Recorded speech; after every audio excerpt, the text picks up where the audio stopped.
Little Miss Recap contains adult language and is intended for entertainment purposes only.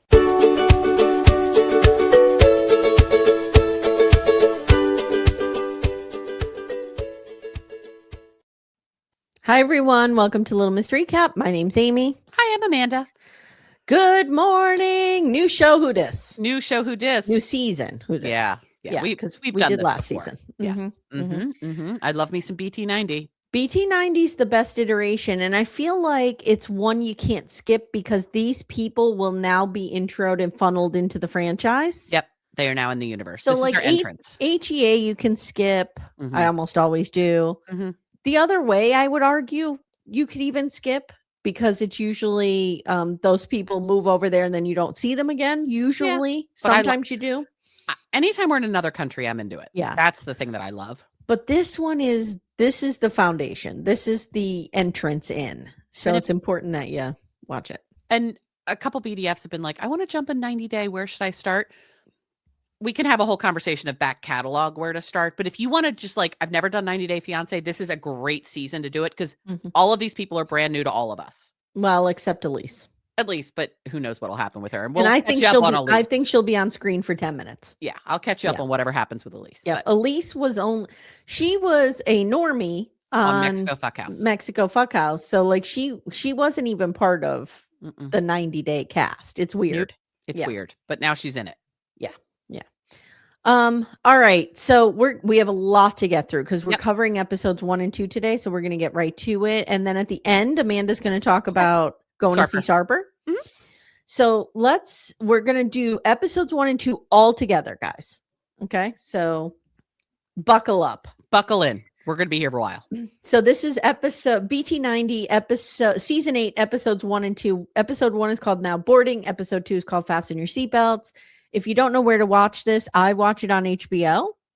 You can also watch it on Discovery Plus, or if you happen to have cable, it's on TLC. Yep. Okay, so where do you want to start?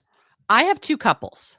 Okay, who do you have? Rick and Trisha and Sheena and Forrest. Let's end with Sheena and Forrest. Okay, yeah, because I feel like there's a lot of discussion there. There's a lot there. There's a lot there. Let's just go in the order that we got them. Okay. So we'll start with Emma, or as I call New Darcy, and Ziad Darcy. Yeah.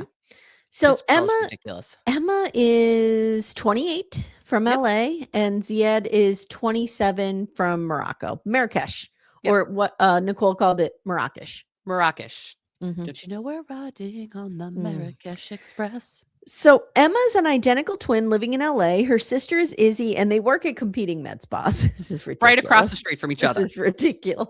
This is like the most LA shit I have heard in a long time. And I'm just going to address it. She's wearing a bad wig. I think it looks like the girl from The Ring. It does. It is. It has that. She's going to crawl out of your TV and scare the shit out of you. She's terrifying. Yeah. Both of these girls are terrifying, but Emma infinitely more so. Yeah. So she's a hopeless romantic or who envisions having someone there for her at all times. Wow. She's different from her twin, Amanda, in that she is boy crazy. And, one shot, she's going to flirt with you. 2 shots, she'll go home with you. Same. Also, she apparently thinks she's a dried up old hag at 28. Oh, yeah. Well, that's common. Yeah. There's a lot of repeating tropes with this new cast. Yeah. So Izzy is real against all of this because she believes, new Stacy believes that new Darcy has a terrible picker. And when I say new Darcy, it's N-U Darcy. Ah, got it. It's not new. It's new Darcy. New Darcy. Understood. Yeah, that makes perfect sense.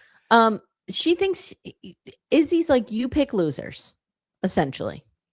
Yeah, and I got to tell you, based on the one example I have thus far, Izzy is correct. Yeah, Ziad is. This guy sucks. He is 27. Like I said, he's from Marrakesh, Morocco. She happened to download an international dating app, and 15 minutes in, she meets him, and he was calling her his wife. Okay, I actually knew somebody like this in my life. Oh God. Okay. Who literally said the words to me, I just want to be someone's wife. Wow. This girl just wants to belong to someone. Because she doesn't belong to herself. Yes. Mm-hmm. So hence all of the plastic surgery, all of the things. Yep. And it's the one person who stepped up and was like, oh, you could be my wife. She's like, okay. Great. Mm-hmm. You're hot. I don't find him remotely attractive. But it kind of reminds me of Osama. Yes. Yeah. David Matt said that when he's a better looking version of Osama. I want to be very clear. I never listened to Jake and Matt's coverage before ours on a show that we're covering. But we didn't know we were covering this. But we didn't know we were covering it, so I listened to it. So I'm sorry if there's a little bit of their commentary in my brain. Yes. Same. I try not to do that, but it might be. Yep. So she's not leaving Morocco. She's going there for her birthday, and she is not leaving there till there's a ring on her finger. God damn it. Okay. Wow. A year ago, she was in Morocco getting engaged to Muhammad. Mm-hmm. She has a type. Ziad knows nothing about this. What could go wrong? What could possibly go wrong? I want her to run into Muhammad someplace in Marrakesh. That's what I want to have happen. Wearing all the garb that his mother made for her. Yes, I want her to be wearing everything that his mother gave her and have them run into each other. So later she calls him from the beach. And she wants to kiss him in the airport. And he's like, of course, you are my girl. Of course. Mm-hmm. She says, we're going to get down and dirty. We're going to fuck. We're going to do all the things on night one, right? He's like, oh, yes. Oh, yeah. You're yes. Put your P in my B and my M and my H and my A and my E and my B and my 4 and my F everywhere. Yep. And she's like, and then she goes, and we're getting engaged on my birthday, right? Nothing says romance like having to ask for your engagement ring and for the proposal. Like ordering it on a special day, no less. Yeah. From someone you've never met. Yeah, exactly. Later, she's packing and she's bringing things that Muhammad's mother made her and gave her. Well, I mean, if you need stuff to wear in Morocco, why not bring the stuff that a Moroccan mother gave you? And Izzy's like, I don't think this is a good. I'm here for Izzy. I like Izzy. Has way better hair. Yes, even if it's a wig. And it might be. But there's this whole thing about how much Botox they have, and can you smile? Can you frown? Can you cry? Like, why are we doing this to ourselves? You're not even 30 yet. No, I'm not against Botox. If you want to get it, go ahead, have fun. Right. Well, why do we want our faces not to move? Why is don't do it at 27? Yeah, and I don't understand the look how good it is. Our face doesn't move. I want my face to move. Yeah. So she tells us that she and Muhammad broke up because she had gone over there. She had gotten engaged. Everything was great. Sure. She gets on the plane. She notices, he's friends with all these women on Instagram. So she messages each individual woman. Wow. Separately. And asks like, hey, are you fucking my man? What's going on here? And found out that he was in relationships with some of them. At least 20. Mm-hmm.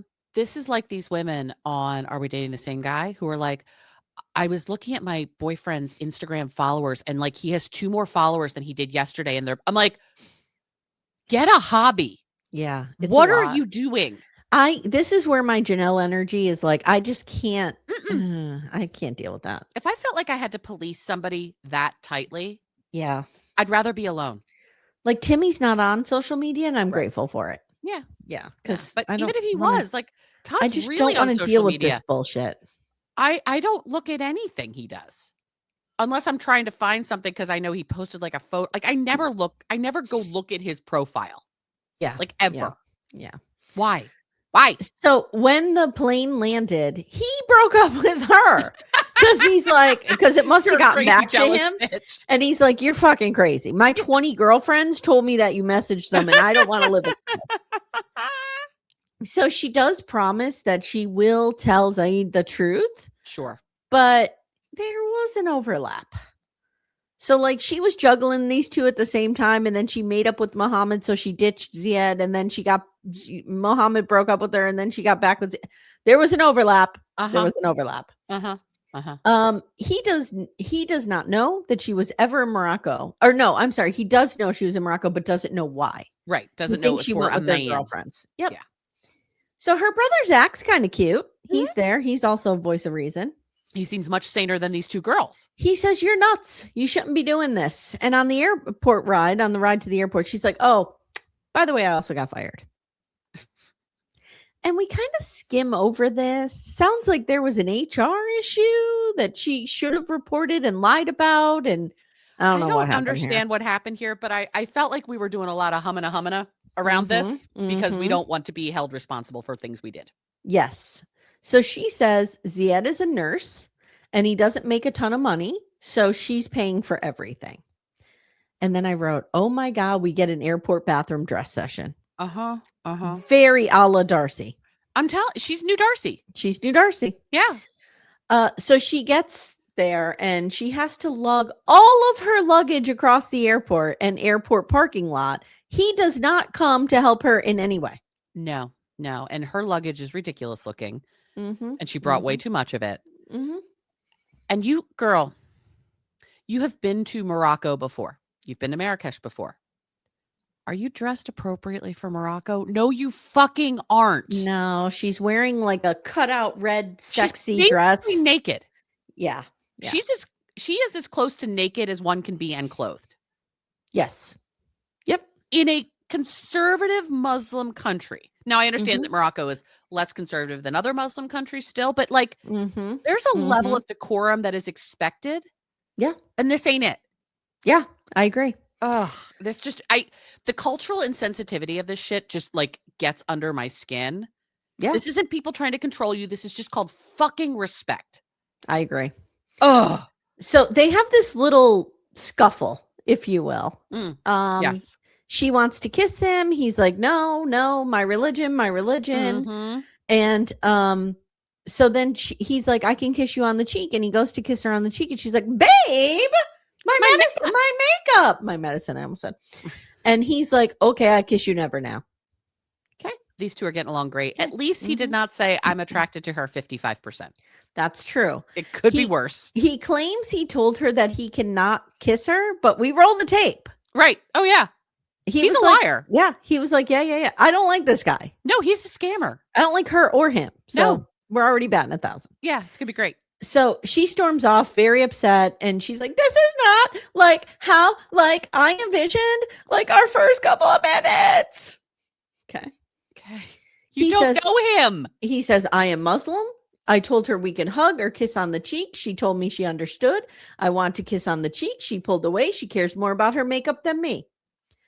She tells the camera, we talked about this. We talked about my body, my clothes. Hey, babe, do you like my tits? Right. And we talked about everything. And he was into it. But now, suddenly he doesn't remember all of this. Do you think maybe he's got multiple women on the line and he doesn't remember who he said what to? No, I think he has multiple women on the line and thought he could just scam them from afar. Right. Now they're showing up. And now one showed up.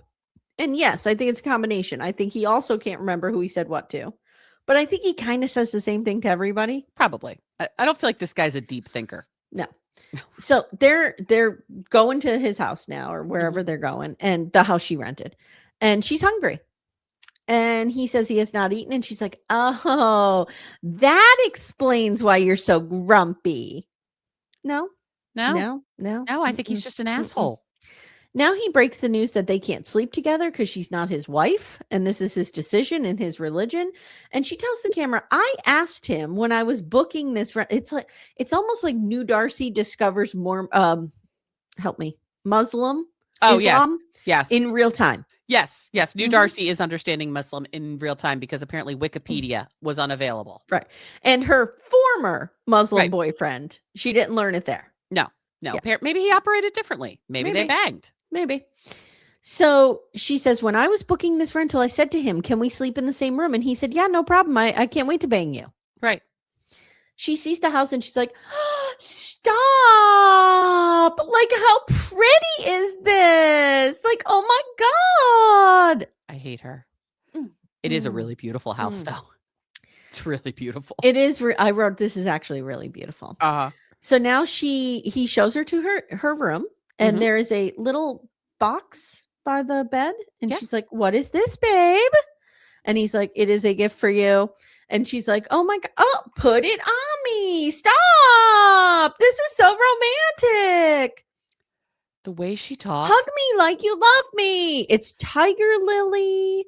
Yes. and Shekinah And Nickel. and Darcy and Nickel all in one. Yeah. You put them in a blender and slap a ring wig on it. That's what we have. It's the worst of many people in one person with the ring wig. I wrote, this is the worst. She is the worst parts of Darcy, Shekinah, and Tiger Lily all rolled into one with a ring wig on her.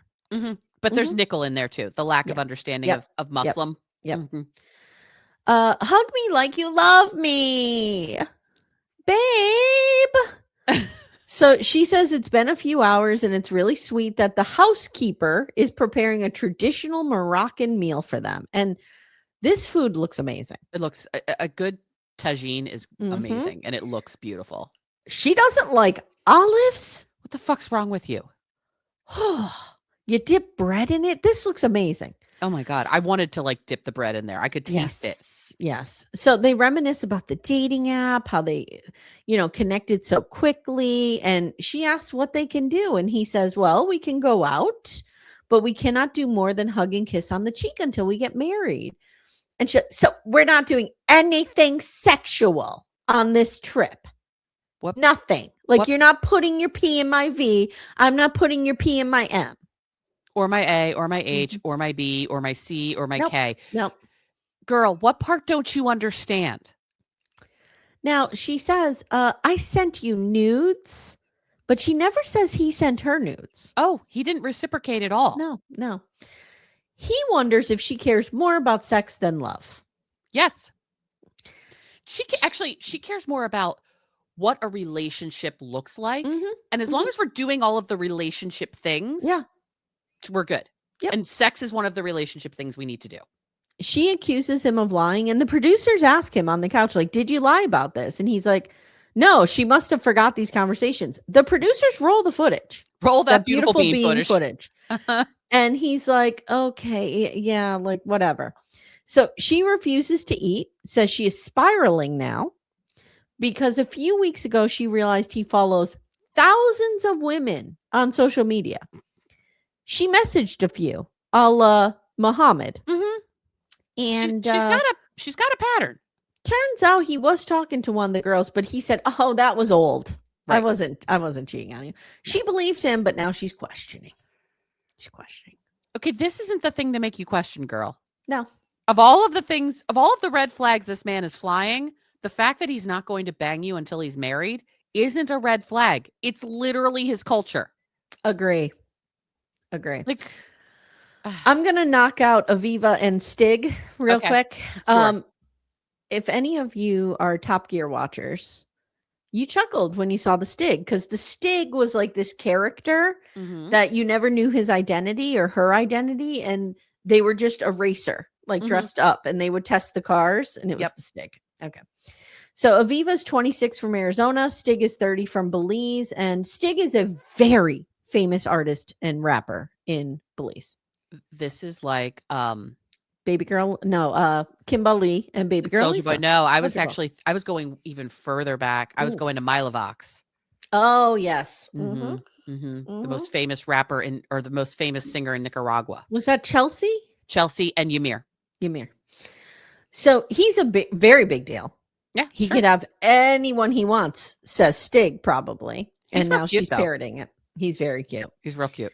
Aviva is 26 and lives in Phoenix. She's like, he could have anyone in the world that he wants, and he wants me. And then we flip to her being a dental assistant, which is somehow a dig on her. I don't know. I think it's a very admirable career. Looks like a very normal job. One I wouldn't want because mouths, but yeah, good for you, girl. She is a hopeless romantic who went to visit her aunt on vacation in Belize once. And Aunt Spring lived there for like 20 years. Okay, Aunt Spring has the Angela Dean ponytail. Aunt Spring. And that tells you everything you need to know about Aunt Spring. Aunt Spring has seen some shit.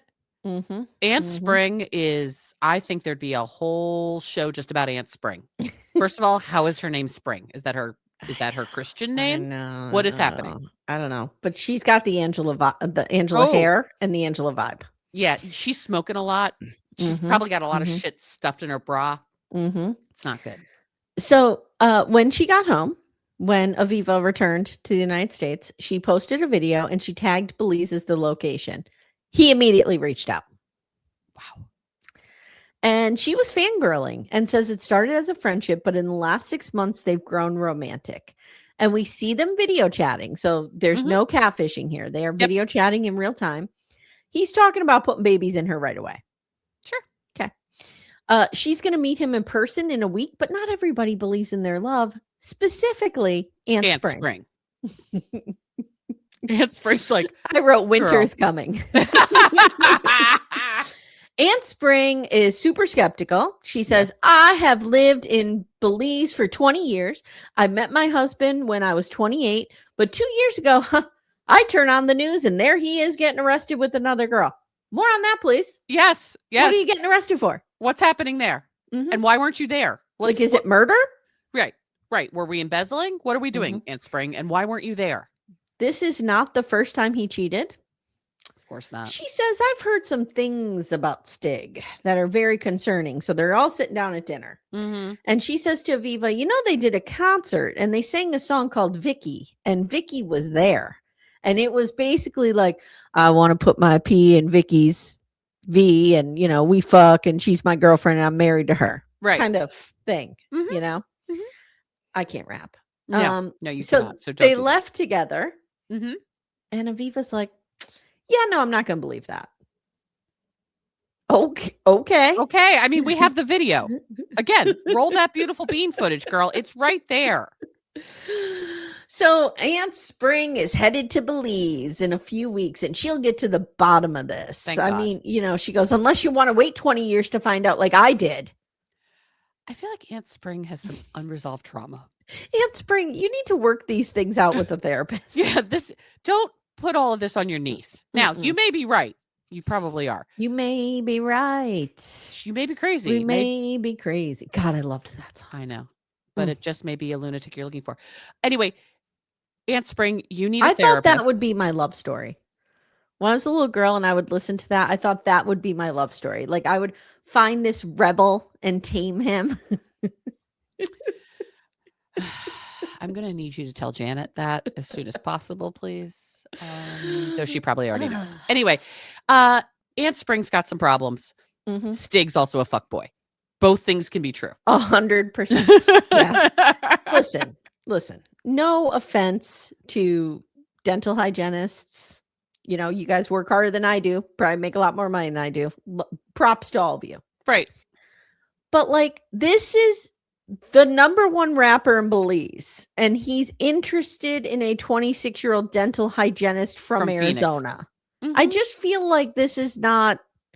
Aviva probably, has a successful career and has a lot of pull in Phoenix. Sure.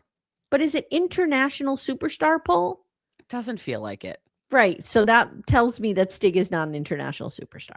She's cute, but she is no Christy Brinkley. Thank you. Welcome. Yeah. Or Cindy Crawford. We've come full circle. Yeah. So it's 4 a.m. and she's getting ready for the airport. And I wrote, oh my God, I need to talk about this Chinese food. This is disgusting.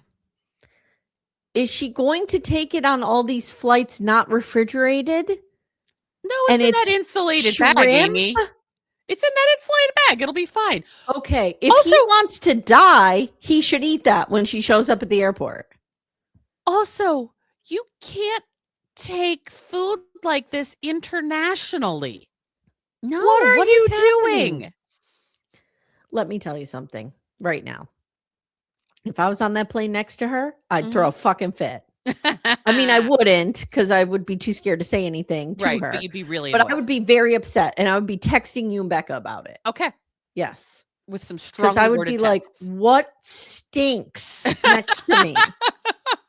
Guys, she has it in one of those Chinese takeout containers, like Chinese food takeout containers. And it's not, I don't see an ice pack going in there. Nothing. No, I think she put it in like a Tupperware container.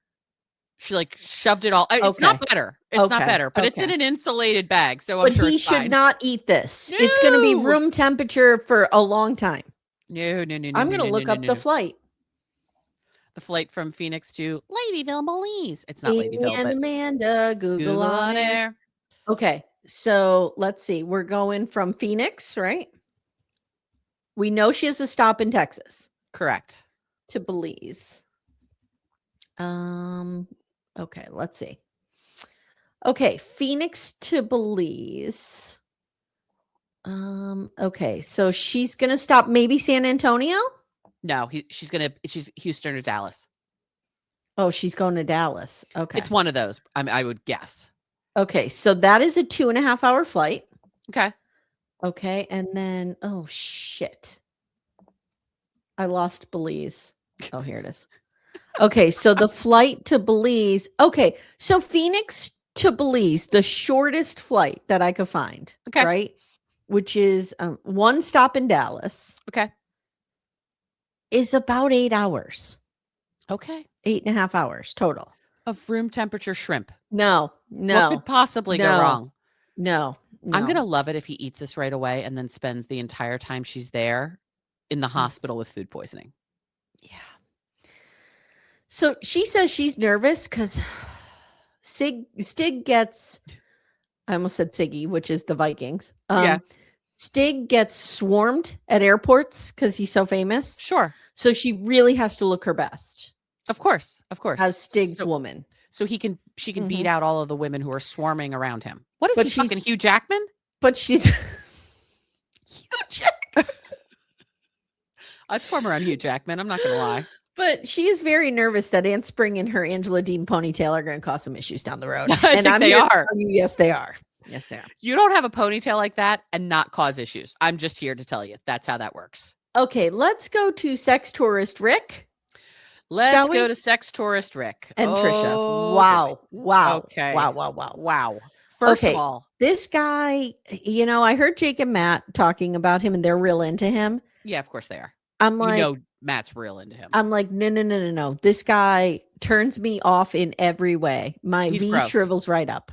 He's gross. Yep. He's very young looking. He is. And I'm not saying he's not good looking. No, but he's gross. Objectively handsome. Yes. But it's everything that comes out of his mouth. It's gross. That is a complete turnoff to me. Okay. Could we also have a moment to just truly, truly appreciate how fucking stunning she is? Oh, she's stunning. Holy shit. Yes. She might be one of the most beautiful women that's ever been on 90 Day Fiance. Yeah. She's stunning. She's stunningly beautiful. Mm-hmm. Agreed. Okay. Rick, 52 from LA. Trisha, 25 from Madagascar. Amy and I are not math people, but I am here to tell you That's a big age difference. Over half his age. Yeah. It's bad. We meet Rick. He's getting on the Instagrams, the YouTubes, the TikToks, the cool apps to sell some wigs and some hair. Yeah. Because it's tax season. Yeah. And apparently it is a seasonal business. So I had a long conversation with our backdoor friend, hair bunkie in chief, Lindsay. Lindsay Bunkingham, all the things. I asked her, is hair and wigs seasonal? Is that a seasonal thing? No, it's not. In fact, no, I think what he's saying, though, is that when people get their tax returns, I understand they treat themselves to a better wig than they probably would otherwise. Sure. But the way he's talking is like he only sells shit in April. Yeah. I think he just is not good at this. No. So he might see a very slight bump in April, but that's it. He's not paying the bills with this. He also teaches tap dancing and he's good. Yeah. I mean, from what I know about tap dancing, he looked like he was good at this. And he says his mom, when he was a kid, was real into Shirley Temple, put him and his sisters into tap dance. He took to it. Now he's teaching tap and selling wigs. You got to hustle. You got to do what you can do in this world. So we find out he has 5 kids. Also, folks, just 1 second. There's a trigger warning. There's a real dark story that comes with Rick. Yeah. Not of something that he did wrong. This is one time when it's like not the guy who's the problem. He lost one of his children. Yeah. One of his children died at the hands of one of his ex's partners. Boyfriends. Yeah. Yeah. So there's that story going around. It's real dark and my heart goes out to him and her in that situation. But you'll probably come across this in your social medias about him. It came out immediately when he was on the show. Yeah. So, but he says he has 5 kids. He's real into being a dad. He's got 3 adult children and 2 little ones. The little ones are real cute. So we see him and he's at some sort of play area with kids, gymnastics, trampoline park, some shit like that. And of course, he's telling the kids, the 3 and the 5-year-old or so, no, Trisha, my girlfriend, I'm going to go meet her. And then if I love her, she'll come be your mommy. No, he doesn't say that. I know he doesn't, but that's what he's saying. No. He doesn't say that. He says, Daddy he talks about himself in third person. Of course. Daddy is going to go see Trisha and Daddy's going to, I'm like, what? Why are we doing this? Yes, you are correct. Okay. You are absolutely correct. Your analysis of the situation is absolutely spot on. Okay. I just wanted to add that he was doing it in third person. Because that always annoys you when people do that. So he starts talking about Trisha in a talking head. He can't remember the name of the city that she's from. No, which I mean, to be fair, I don't know if I could pronounce it quickly, but I'm also not supposedly in love with someone who lives there. Yeah. He does kind of just shoo it away. Right. Yeah. Hand wave away where she lives. It doesn't really matter to him. Mm-hmm. He doesn't care. No. So we find out how did we get here? He loves traveling. He goes to Paris. He meets 2 women from Madagascar, thinks they're hot, so decides that all Malagasy. All women from Madagascar are hot. Mm-hmm. So now he's getting on Madagascar Tinder and he's going to find himself a girl. He's going shopping. He's going shopping for a hot girl in Madagascar. For a hot Malagasy woman. Yeah. Okay. Madagascar, one of my favorite countries, just because I love the word. Yeah. It's really satisfying. Mm-hmm. Okay. So we meet her. We see her. She's stunning. Like she's insanely beautiful. And we'd see them talking. And she too wants some babies because we call from the gym / trampoline park with the children. Mm-hmm. Of course. Mm-hmm. She starts talking about how she wants babies and wouldn't they make beautiful babies? And he's because she's 25. She's 25. He's like, oh, girl, I'm 52 and I have 5 kids. I don't need kids. Then don't date somebody who's over half your age. Off the table right away. What are you doing? Yeah. Nope. Done. You know what? I don't want children. So you know what I didn't do? Date 25-year-olds. Yes, exactly. I am Rick's age. We are both 52. Mm-hmm. This woman is 8 years older than our kid. Yeah, she's only 5 years older than my kid. What are you doing? 6 years older than my kids. Yeah. Jesus Christ. Yeah. So he's like, well, we've got 3 weeks to figure it out. We don't have to worry about that today. Sure. No, you're incompatible. Sure. You don't want the same thing. Mm-mm. Now we find out there was a little hiccup recently in their relationship. Yeah. She ghosted him for 5 days and won't discuss it without it becoming a fight. What happened? Rick, we see him now. He's going to go hang out with his family so we can talk this through and we can also meet his very entertaining family. They're a hoot. Yeah, I want like a whole show of just the family Rick. Yeah, they're good. They're a lot better. The food looks amazing. They're going to play dominoes. They give shit to each other of like, how can you be black and not know how to play dominoes? I appreciate the shit talk. It's all good. You know me, I love shit talk around a game. I know you do. And Rick tells everyone, look, guys, I had visions for years of what my future wife would look like and what she would be. And Trish is exactly it. That vision didn't change in 30 years? Like it didn't age? The vision didn't age? No, apparently it didn't, which is why he's still into a 25-year-old. I mean, when I was 17, I had a vision that I was going to marry Axl Rose. Right. If I had that vision now, it would probably be current day Axl Rose, and it would be a very different vision. Have you seen him recently? You might want to rethink that. You might want to rethink that. It's not going well for him. So anyway, now, of course, he has to tell his family about the concerns so we can get these all out on the table. She disappears for 5 days. Comes back and says her brother wrecked his motorcycle and her ex-boyfriend called the police on her for robbing his family's house. But it was all a misunderstanding. Everyone agrees. It sounds fishy, but she's like, no, this is just understanding. It's fine. It's fine. It's fine. What? Sorry, what? Yeah. Listen, I don't mind the motorcycle part. Listen, I am here for her taking him for everything he has. Oh, yeah, me too. Yeah, I don't think he has when you're a sex tourist, you deserve it. You deserve it. He doesn't have a lot, but I hope she takes him for everything. Yeah. Let's put him through spaces. And now he's got some questions about who this ex-boyfriend is and what his role is in her life because he has money. Rick doesn't. Yeah. He thinks that she's hiding something and things are going but things are going in the right direction right now. What does that mean? I don't understand. They've righted the ship. Sure. So, but he's going to get down to what happened during those 5 days. This is like going to be like the Zapruder film, and we're going to have to something happened with moment. him in those 5 days. Oh, yeah. By the way, also, he would like us to know during those 5 days, he made some choices and some things are haunting him. I wonder if he got somebody. Else. I wonder if he got her pregnant. The other person that he fucked. Because why would he even tell her otherwise? Right. Ooh. Something's going on. That'd be good. Maybe he got back together with baby mama, and I hate that term. I'm sorry. I apologize. Maybe he got back together with the mother of his children, put another baby in her. Maybe. I don't know. So now we see him. He's leaving for his trip. This is a 30-hour journey, but it will be so worth it once he has his sweet pea in his arms. Yeah. Notice he's not bringing food. No, he's not bringing shrimp. No. This is not some hot car placenta. He's not bringing anything gross with him. Yuck. Gross. So he says he is lonely, having been a single father. He wants to settle down and have a family again. Note, he doesn't want to have more children with this woman. He just wants to implant her right into his family. Yes. That's all that matters. Agreed. And he hopes that she is his dream girl and that she comes to the U.S. Meanwhile, Madagascar, we get my favorite part of all of this is the 24 hours before. Let's meet Trish. Yep. This looks like a lovely place where she lives. Yeah, it looks great. She is a midwife because she loves babies. Yep. And in her tribe, the belief is that every woman should have children. It's just what you do. And she says Madagascar is a poor country, but everyone is happy and we live a nice life. And she comes from apparently a very aggressive tribe called the Entendre.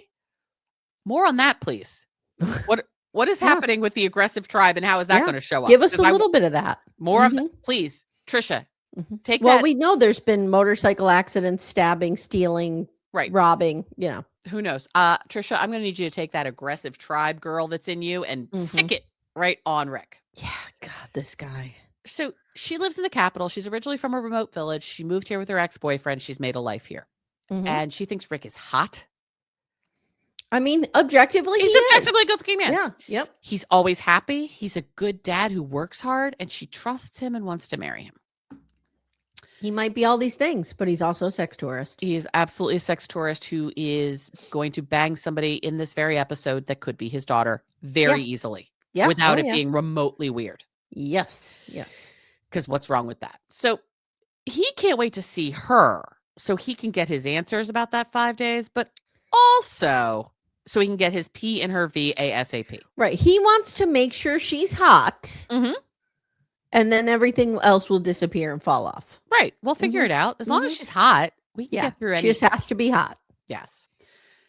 I did appreciate on the last leg of this, monumental journey, the AC wasn't working in the plane. Oh my God. That happened to us when we were in the Bahamas and we had to take that little plane from one island to the next. Like we were on the plane maybe 45 minutes. But so it wasn't a big deal. But it was 120 degrees in that plane. Oh God. It was a little puddle jumper. I was dying in all the ways. Oh, it was bad. So we see her getting ready. She's super nervous, exciting. She is staying in a hotel because this American needs himself some air conditioning and a hot shower. Same, Rick. Same. She just thinks he's a big complainer. Yeah. And she says sex is important to both of them. And they're planning on banging tonight for real, not like Ziad. For real. Not like New Stacy and Ziad or New Darcy and Ziad. So Rick does a full-on Darce glow up in the bathroom, which you should because you've now been on a hot plane for a while. So that's good. And she's outside waiting for him. She's damn near having a panic attack. Like she can't breathe. Her hands are getting numb, like the whole thing. And he comes out of immigration. She runs into his arms. They hug. She cries. They kiss. They're into each other. They're into each other and they're going to fuck. Oh, they're gonna fuck. I'm pretty sure we saw his boner. Oh my God, I think we did too. I saw that towel just kind of stretched out. Yeah, I was like, wow, okay. Whoa. And he said to them, can you leave? And they stayed. I know. This is like some love after lockup shit happening. It was right wild. Here. It was wild. And they can't keep their hands off each other. He says he can feel her spirit and the connection is powerful. So they're going well so far. There's a lot of I love yous. This is a dream come true. The chemistry is great. We're real into each other. Yeah. So, but now we start having a little bit of a fight. So the veneer starts to come off. The shine's coming off this apple a little bit here because apparently she doesn't call him back fast enough. Right. And sometimes she'll call him and say, I will call you when I get home, but it can be 2 or 3 hours. Now he's seeing all this traffic. So he's like, okay, I understand some of that. And she's like, I hate this shit.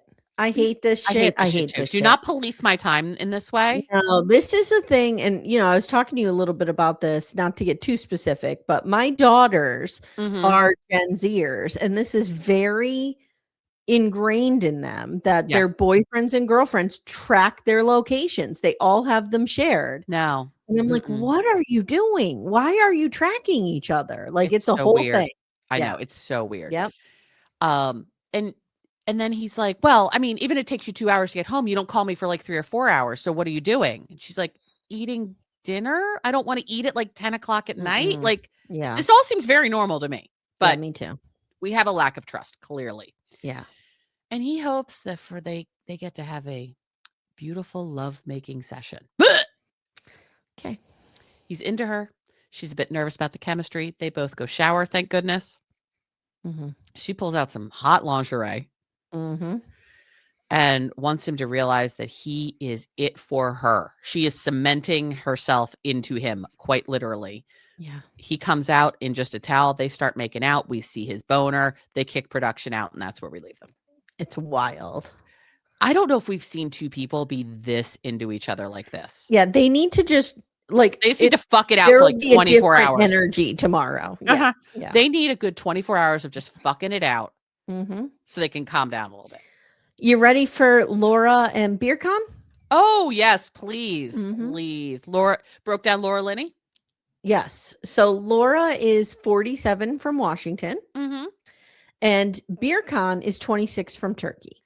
Yes. Laura also has a tie to BDF moderator Robin. Oh, really? All of those medals are from her husband's the pickleball company. Yeah. Yep. Yeah, I forgot about that because that was last week. That was last week, but that's so cool. Like that, all of those medals are from literally, Mr. Robin's pickleball company. Did I kill Tommy from Love After Lockup? Maybe. Because I was talking about how Michal and Laura's friendship reminded me of Angela and Tommy on Love After Lockup with Tony. Remember that whole thing in the list? No horrors, no, whatever. Right. And then he died. Out of the blue. I haven't heard about or talked about this guy in like 10 years. No. Yeah. R.I.P. Tommy. Yeah, he was a good guy. Yeah, he was. He was the stabilizing force in Angela's life, big time. Yeah. So Laura is a quirky elementary school teacher from Vancouver, Washington, which is right outside of Portland. It's a suburb of Portland, yes. And she's 47 and her boyfriend is Birkan and he's 26. She's using AI to help run her life. Can we please stop doing this? Can we please stop using resources to tell you how big your boyfriend's dick is? My ex-husband runs his entire life. No. Through ChatGPT. No. It's really weird.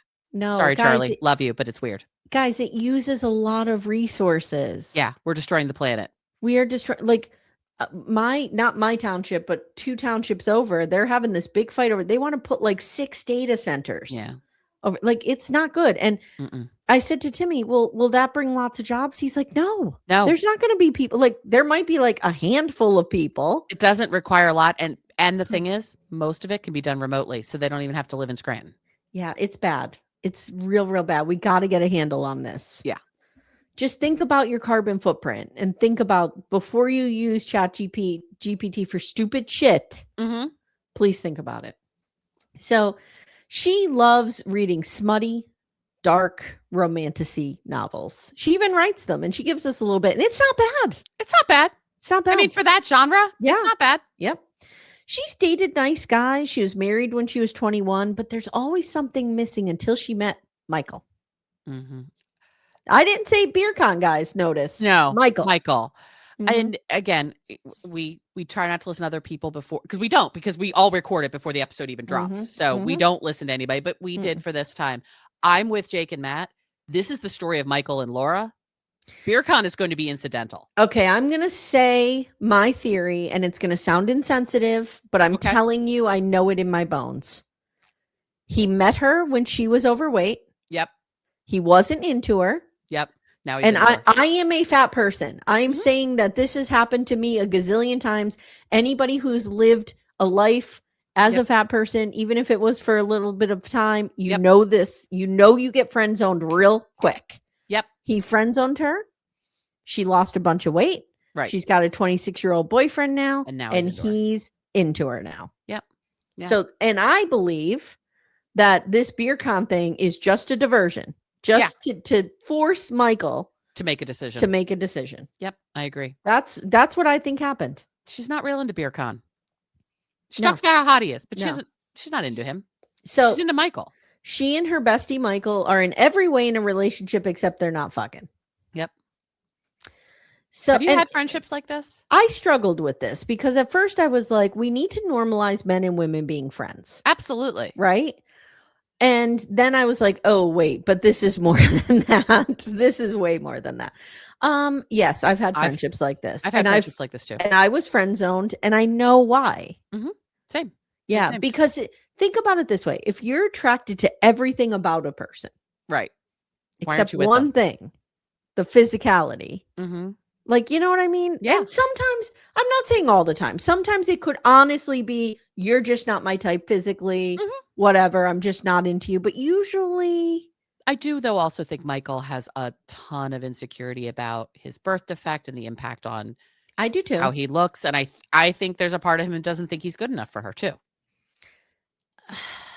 Yeah. Yeah. I think it's really complicated. But I don't think she ever gave him that impression. That doesn't matter. Yeah. You and I know that. We've had people who've been into us and we've been the one who's like, I'm not good enough for you. So she's leaving Turkey in a week and she met Birkan on Snapchat. As you do. He's a bad boy with smoking hot tattoo and he's a hot male character off the pages of a romance novel. And I wrote, okay, the neck tattoo is hot. I will give her that. But he is catfishing her with these pictures. Yeah, what he looks like and what these pictures are not the same. He looks like Osama, in my opinion. Yeah, he's not an attractive guy. He's not my taste. So Michael says when they met, she was engaged. So his brain friend zoned her. Maybe. Okay, but like, when was this? When was she engaged? More on that. And how long has she not been engaged? So you can unfriend zone her. He's worried that Birkan will get in the way of their friendship, and he hates the thought of losing her. Later, they're chilling in the kitchen, baking their protein bars. As you do. And Amanda, she wants us to know that she's on a weight loss journey, that during the pandemic, she put on a ton of weight. These are her words. Yep. She's lost 140 pounds in 14 months. That's too much. That's way too much. That's 10 pounds a month. Yeah. All through diet and exercise. I hate look, people, you do what you want with your body, but I hate when people have that holier than thou attitude about it. I did it the right way because we've decided there are right and wrong ways to do this. Society has decided this. Yes. And she is perpetuating that. And I hate that. So, except I really like her, but I like her a lot too. Michael was initially, and I understand where she's coming from. Like I went through dramatic weight loss. I lost 100 pounds. I wrote about it in my book. Yep. So I understand feeling yourself, and she's feeling herself. I get it. She's adorable. Yep. So Michael was initially invited with her to go to Turkey, but now she's worried it might be weird. So he says he'll be on standby, and Birkan does not like him. This is a Vea and Sunny and Rory situation, except it seems that Laura is a competent person and Vea. Remember, I was real into Rory for a while. You were. Yeah. We're going to forget about that. And Vea was unable to manage life. She does not want a controlling partner, but she understands that she and Michael are close and it could be weird for people. Yeah. Yeah. It depends on what we're talking about here. If they're like laying in bed together, feeding each other, which it sounds like they've done, watching movies, I think I'd be uncomfortable with that too as a young woman. Yeah. You know what I mean? I would too. So she says, we did agree that Michael, like our relationship, Michael and me, would have an expiration date. She says this to Michael. Mhm. We agreed we would have an expiration date. Things would end if we met somebody. Yeah. And she says she tells the camera now, when they started growing closer, she did have feelings for him, but he was blowing her off and he kept saying things like, I need to meet somebody. I need to meet somebody. Yeah. And she said, I took the hit and I moved on. I mean, what was she supposed to do? She did the right thing. She did the right thing. Yep. I'm not necessarily saying she should meet a 26-year-old on Snapchat, but Mm-hmm. don't sit there and wait for Michael your whole life, girl. Mm-hmm. She does say to Michael, I feel like you want me, but you're afraid. And I deserve a man who wants me. Yes, you do. She's 100% correct. Yeah. She says, I deserve to be fully loved. And Michael is not willing to do that. Okay. I don't know where the rest of my notes went, but there's like a whole other section. Yeah. She gets on the floor with him. Oh, I have. No, Okay. I don't have it. I don't have it. She gets on the floor with him. She's holding him. She's on the floor. He's in a chair. It was kind of strange. Mm-hmm. And he starts crying. Yeah, he says that being born, I don't know why I didn't write this down, but being born with a birth defect, which I think he has a cleft palate. That's what I think it is too. He's learned to push people away before they can get close. And she holds his hand. She's comforting him. I mean, they love each other. They love each other. I don't understand this. I think Birkan is just... I'm whatever. Feel however you want about Birkan. Nobody deserves to be a pawn in some other situation. No. You know what I mean? I think he's just the pawn here. It could have been anybody. It doesn't feel like this is about Birkan. This is, I want someone else to be into me so that Michael sees what he's missing 100%. and gets his shit together and declares 100%. His undying love for me. 100%. Which is, I'm going to be honest, what I hope happens. Mm-hmm. Mm-hmm. I want these two to be together. All right, let's go to Forrest. Oh my God, Amy. Okay, when did Forrest Gump come out? When did Forrest Gump come out? Because I need to know if he's named after Forrest Gump. He might be. 1994. He's how old? He's 32. So it's well before. 1994. What is this? This not was well probably before. Filmed in 2025. Yeah. Spring. Yeah. Minus 32. Right around that time. It could be. Around that time. Could be. Yeah. Could be. I remember it came out when I was in college. Okay. All right. I remember what they did to John Lennon's memory in that movie, and we won't talk about that. Okay. I don't remember that part, but that's okay. I'll never forget it. Okay. It's fair. So Forrest is 32 from the Dalles, Oregon. The Dalles. The Dalles, which is in Eastern Oregon. Mm-hmm. Sheena, 40 years old from the Philippines. Mm-hmm. Sheena and Forrest, we meet them. And at first I was like, okay, the entire documentary feel of this has shifted. Matt Sharp's doing some cool cinematography situation here. I was impressed. Daddy Sharp is on it. Yeah, he's stepping into the 21st century finally. Till I realized what they were trying to do was show us the fact that Forrest has cameras all over his house, like the kind that you see at a bank. Mm-hmm. Mm-hmm. All over his house. So Sheena can watch him 24/7, Marion Brandan style. Yeah. Yeah. Forrest has a terrible deer hunting blanket as a tablecloth in the middle of his kitchen. She's telling him how to cook. Because not only do we have cameras, we also clearly have speakers and microphones. It's very Robin Teeny. Yes. Love After Lockup. It is very Robin Teeny. You are correct. Yeah. She calls him Baby Bear. Mm-hmm. He tells us he has a totally automated house. Same, Forrest. You and my husband have a lot in common in that regard. I'm not inviting the machines into my home. Oh. Nope. They've taken over our house. No, thank you. And Daddy. he says that her watching him constantly makes him feel safer. Like, what if he falls down? She's right there. She can help him. Yeah. They've been together for 7 years. It's a long time. It's a long time. Mm-hmm. And she is one of the first people that has truly put in the effort to get to know him and understand him. Mm-hmm. He says in a little bit, but let's just say it now.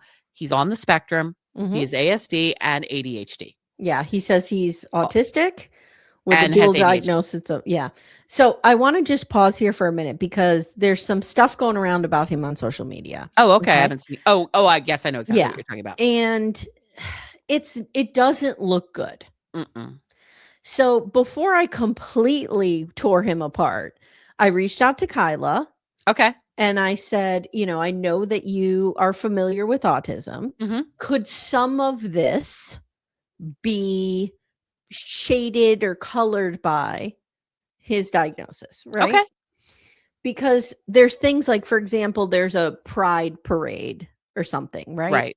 And don't we have enough pride already? His response is, I thought pride was over. How many pride days do we have? Now, the social nuance there for us is, what do you mean? Why can't we have more pride? Yeah. Like every day should be Pride Day, right? That's right. But like he's very literal and he could just be literally asking a genuine question. Absolutely. He could be. So if you guys want to hear that discussion, Kyla and I went into it pretty deep on Real Talk, which will be on the $12 tier on Friday, talking about, just sort of the characteristics of autism that might show up that way. Okay. So what I'm doing is very Sarah Colonna style. I'm placing him under investigation. Okay. And not making a judgment yet. Okay. So if everybody was waiting for us to rip into these social media things, we're going to kind of give some grace and see what happens. Let's just, I think we're going to have, but we got our eye on him. He's under investigation. I think we're going to have more than enough fodder just on what happens on the show. We don't need to go looking for the other things he's done because I think this is going to be a problem in every way, shape, and form. So we also find out he lives entirely on Philippines time. Yes. He has totally shifted his schedule. We do find out later he's not currently working, which is what allows him to do this. And now he's giving us a tour of his room. He has a bunch of bears on his bed. The biggest bear is a huge panda bear. That's, of course, Sheena. Yes. It is so clear Forrest just wants somebody to take care of him and protect him. Yeah. Yeah. I'm not. I think he's been told his whole life that he needed that. Oh, yeah, because we're going to meet his mom in a minute. Yes. He's never been taught to be independent. No. So his home automation, he shows us he has a scene for his home automation called Sexy Mode, where the lights change to red and a special song plays. I will fully admit my husband has done the same thing. Now, we just kind of laughed about it because this was a funny thing to do. Sure. Yeah. They have a lot of video sexy time. She loves his flab. He loves her curves. Okay, we're good. Yeah, everything seems fine. He's finally going to go meet her. He saved up his pennies and he's going to go meet her. And he's bringing his very overbearing mother, Molly, and his very sweet stepfather, Dev. Dev is the real victim in all of this. Dev, I don't understand why Dev has to be carted around and pulled around by this crazy woman. Justice for Dev. Yes. Molly is a lunatic. She's a lunatic. She's an absolute lunatic. Yep. I do want to give a space, though, for a mother of a special needs child and trying to figure out where those boundaries are and all this, but she's also a fucking lunatic. No, the boundaries here are totally inappropriate. Inappropriate. Nope. No, in no raising children with special needs manual ever did someone say, sex shop? Did someone say your sex lives should be blurred? Right. No one ever says that. No. I don't care what is going on with your kid. No. Nope. So she comes over and she's going to take him to a sex toy store, so he can be prepared for this trip. And we find out that she's done this before. Yeah. She did this after Forrest found his way into Molly and Dev's stash of toys. Okay, were you like, Molly and Dev, what do you guys have going on over there? Okay, Molly's a freak and I'm here for that. I'm not here for the blurring of lines with her son about her freak. No, 100%. You be all the freak you wanted, girl. Your son doesn't need to know about it. Nope. Nor do I. Nope. So we find out how he met Sheena during the pandemic, or 7 years ago. So beginning of the pandemic-ish. He was real lonely. And so his mom got him into some chat boards or chat rooms or something. And he says, look, I have ADHD, autism, ADHD. Quite often the acronym is ADHD. And I struggle to connect with others. And so my mom thought this might be a good way to meet people. Great. No problem there. He meets Sheena. Yep. Now we find out Molly doesn't trust Sheena, though, and we've got some reasons to not trust Sheena. I want to know what group this was and why Sheena was in it.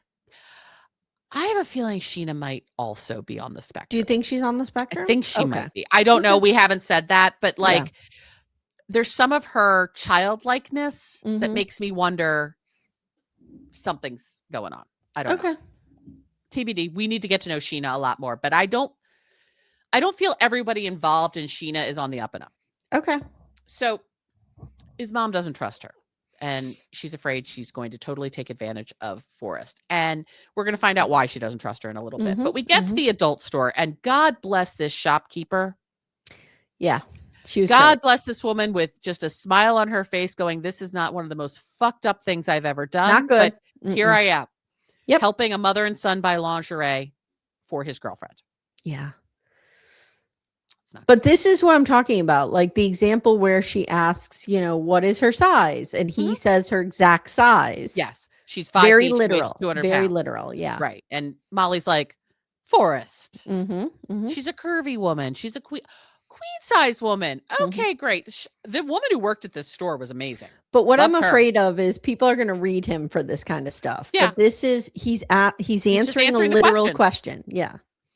The nuance of it isn't important to him. Right. He got asked a question. He answered the question. Yep. What's the problem? But this woman is just rolling with how fucking weird this whole thing is. And I'm here for her. And so we find out they have been having sexual intercourse over cameras. When he said that, Todd's like, do you think there's thrusting? Yeah, I don't know what's happening. I don't know. But he is a virgin, as is she. Know. He's never even kissed anybody other than his mother and his grandmother, and he doesn't think that counts. No, it doesn't. And the reason you're actually asking that question is because your mother has no boundaries. He's going to rub up against her and cream his jeans. Oh, Martha immediately. Immediately. So now we find out why Molly has some concerns. And it's mostly around Sheena's parents. Sheena's parents sound like a real problem. I can't wait to meet them.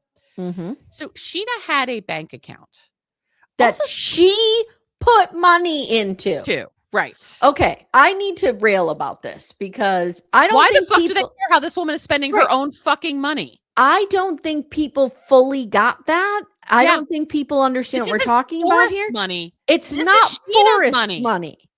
So Forrest is sitting there living in a duplex next to his parents without a job. Right. Sheena is in this other country working her tail off. Right. Putting money in a bank account, and these people are mad about what she's doing with her money? Yeah. This is ridiculous. Fuck this noise. Fuck this noise.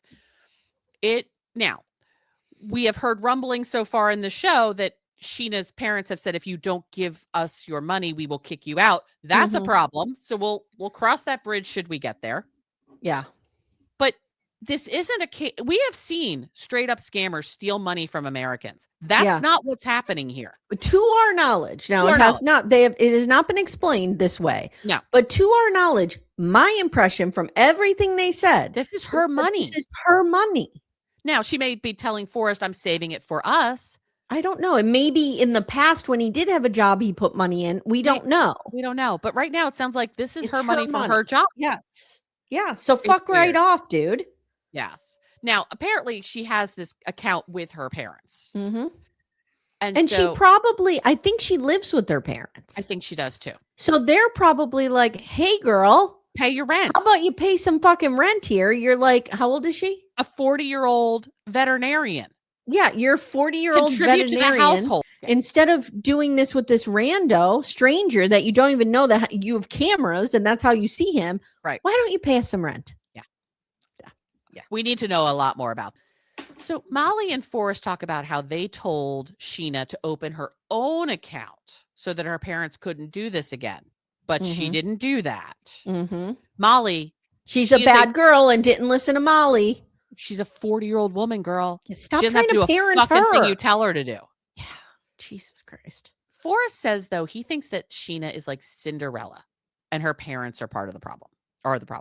I mean, maybe this is true, but we need to know a lot more because right now, nothing about Sheena says scammer to me. No, me either. Ooh, Mother God is here. Oh, Mother God has arrived. And he also tells his mom at this point in the sex store that he may stay longer. And she's like, oh, fuck no. This is a lot. And he's like, I might even stay for a couple months. Like, I need to help Sheena get herself together and get her life together. And his mom says, no, that is bull malarkey. What, Joe Biden? Oh, yeah, I was going to say, what are we, Joe Biden? What's happening here? And his mom thinks that it makes no sense. And her parents are the problem. But he thinks that he's going to get there and he's going to be in the driver's seat. Mom, so don't worry. I'm going to take over. Forrest, I don't think you're going to be taking over, honey. Not happening, honey. No. And his mom is sure that the parents are going to, not allow this. And once he bangs Sheena, Molly is afraid that he will do anything Sheena wants. Well, Molly, you are correct. Once he gets his P and her V, she will be able to tell him to do anything and he will do it. Yeah. And there's one problem here also. He's been scammed before by a woman in Indonesia. He went to meet her without Molly, which is why Molly is now insisting on going. And his mom's not going to let this happen again. So now we see Forrest doing dancer-size videos with Sheena over FaceTime. They're exercising together. Okay. Yeah, sure. Hey, whatever. And he has decided that once he gets there, they are going to eat cake after they exercise. Forrest, that sounds like a great plan. Like I said to you, I need some cork. I've been mall walking, and it usually ends with the DQ blizzard. I'm not going to lie. Okay, so there we go. There you go. But they're also going to have to figure out how to have some alone time because they need to. Yeah, he's glad his parents are going, but he's a little worried that his mom is going to be a little overbearing in their relationship. Forrest, honey. Your mother's going to take over your relationship. Yeah, it's not good. So he tells Sheena about his mom's concerns and how they have to convince his mom that he should stay longer. And he's going to tell her family that he's going to take her away. Forrest. No. You may. I can't tell you. I cannot stress this enough, Forrest. It is such a bad look for a white man to show up in this country and say, I'm taking your daughter away. Yeah, don't. I cannot stress it enough how bad of an idea this is. It didn't go good for Andy Andy and Ara. No. Don't do this. No. And Andy was much more nuanced and capable communicator than Forrest. So we also find out she works, Forrest doesn't, and she's working for their dreams. And Forrest thinks that it is them against the world. Okay. What could possibly go wrong? 3 days later, he's supposed to leave, and Sheena did some hardcore breakup stuff. Yeah. The hardcore breakup stuff that she did was give all of her money to her parents and lied about it for the third time. Again, if this is her money, she can do whatever she wants with it. The lying is a problem. Yeah. She clearly, there's something going on here that she feels like she can't tell him. Right. Whether it be, I don't have as much money as you think I do, and I can't save it because I can barely pay my bills. Whether it's, I don't have any intentions of coming to the United States, so I'm not saving for this. Right. Something is not being said. Yes. And we'll find out what that is. And he thinks that his parents, Molly in particular, are trying to sabotage this relationship her parents are trying to sabotage this relationship, keep her broke. And they threaten to throw her out on the street all the time if she doesn't give them money, supposedly. Okay. We don't know. So I'm going to say something here. Yeah. If he loved her, and she was in this Cinderella situation, he would say, don't worry about saving for the K-1 visa. Take your money and get an apartment. Right. Get away from your parents. Right. But that is never said. No. And he's also really worried about his mom's reaction once she finds out about this. And she's going to think they need to break up because of this. And his mom is pissed. Molly is pissed. And I don't think you want to fuck around with Molly. No. And the thing she's scary. Because of their enmeshment, Forrest doesn't really have his own thoughts. No. Everything he says and does and thinks around, oh my God, I just blinked. What's her name? Molly. No. Or Sheena. Sheena. Is filtered through Molly. Yes. Like Molly is the one putting it in his ear. Yes. So agreed. Yeah. Agreed. She's his Iago, if you will. Yes, exactly. Yes. So we see him packing. He's going for 3 weeks and only bringing a backpack because they're just going to buy him all new clothes when he gets there. What? Yeah, I don't know what that's. Maybe he wants like cultural clothes. I don't know what's going on here. This makes no sense to me. But his mom is not happy about any of this. And Molly also knows that Forrest loves Sheena, but she thinks that he's wearing rose-colored glasses and to think that it's just the parents that are the problem. And she may be right. We'll find out. Yeah, we'll find out. So now Dev tells Forrest that he's going to need to learn the culture when he gets there so he can understand her better. Thank you, Dev. And he starts talking about how great Dev is. He's like, he doesn't say a whole lot, but when he does, it's really helpful and thoughtful. And Dev is the one person through this whole storyline who even is saying to Molly, like, this could be a cultural thing with her parents. We don't know yet. Like, let's hold off, stop trying to Americanize the situation. Yes. And see what's going on when we get there. Like, Dev is the voice of fucking reason here. He really is. Dev is also adorable because this is his first flight ever. I know. And it's really cute. He's so cute. He gets his wings. He's like mesmerized by the ground. All the things that everyone who flies for the first time is. I know. He's just doing it as an adult versus a 5-year-old, but it's very cute. Yeah.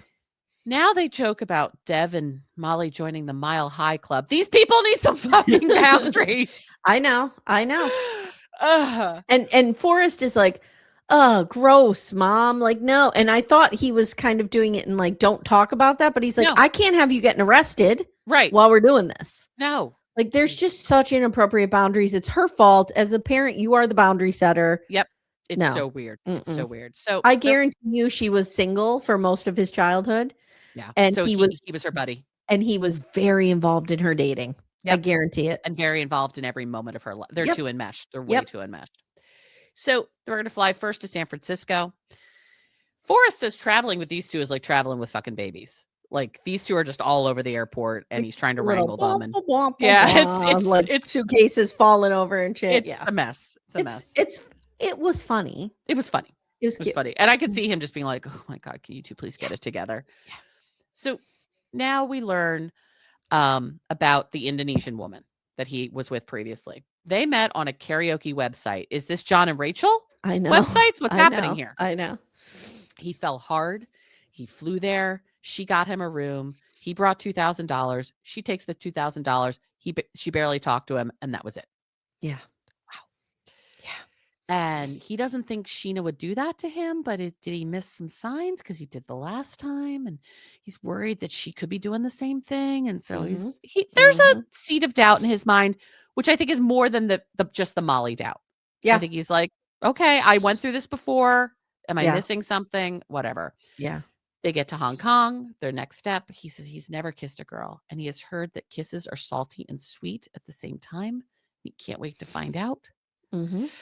I like that description of a kiss. I do too, because they are both kind of salty and sweet.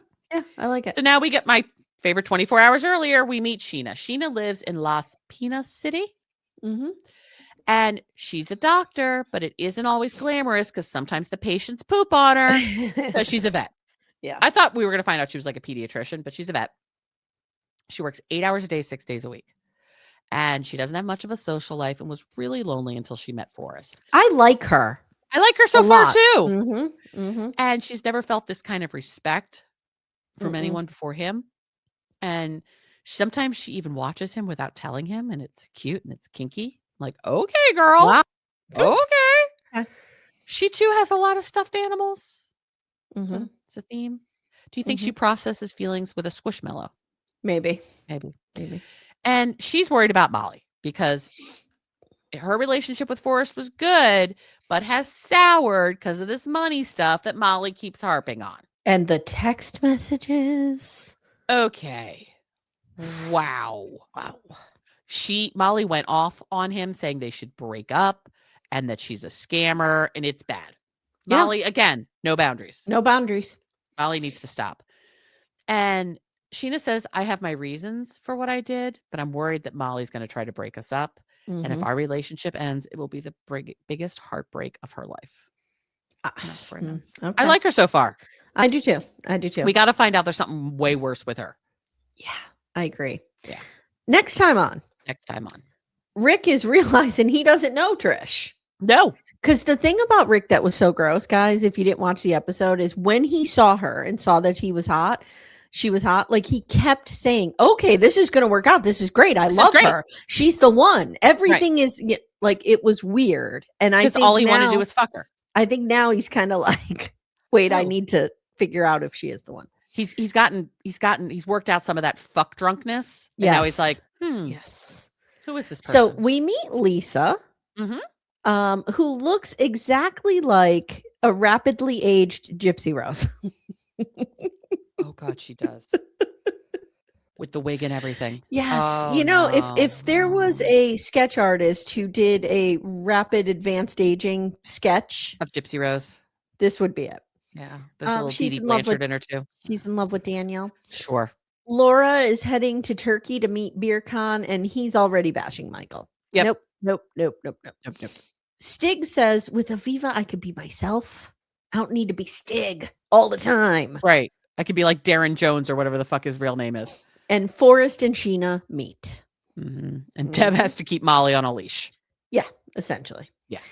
So it's going to be a good season, guys. Thanks for being patient while we, got around to this. Yep, we're here now. It didn't even occur to me to cover it. And then people were like, where's your episode? Right. I was like, okay. Here we are. All right, guys. You have a busy week coming up. Well, I have to talk about Sarper. Oh, shit. Right. Sorry. Okay. Yeah. Go ahead. So last night, as we're recording this on December 13th, went to go see Sarper. Met BDF Katrina and her friend Melissa, which was lovely. Thank you for hanging out with me as we waited in line for the meet and greet with Sarper. Do you think was it well attended? Like, because it was sold out, but a lot of BDFs didn't go. No. So I wonder if it was the weather keeping people. Like, I wonder what was going on. The room was packed. It sold out like a week and a half ago. Because were people on the thread saying they were going? And then they did. Okay. No. Okay. No one said they were going.